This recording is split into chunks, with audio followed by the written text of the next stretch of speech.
শ্যামা মা তোর চরণ ধরে থাকতে দিস রে জনম ভরে আমায়।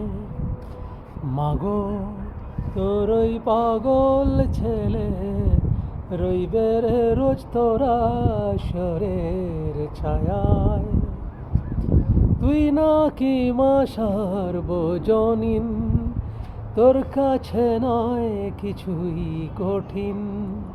তোর ওই দুটি চরণ ধরে থাকবো আজীবন।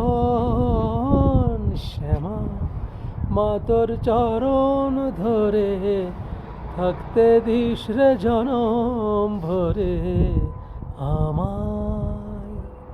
মাগো তোর ওই পাগল ছেলে রইবে রে রোজ তোরা শরের ছায়ায়।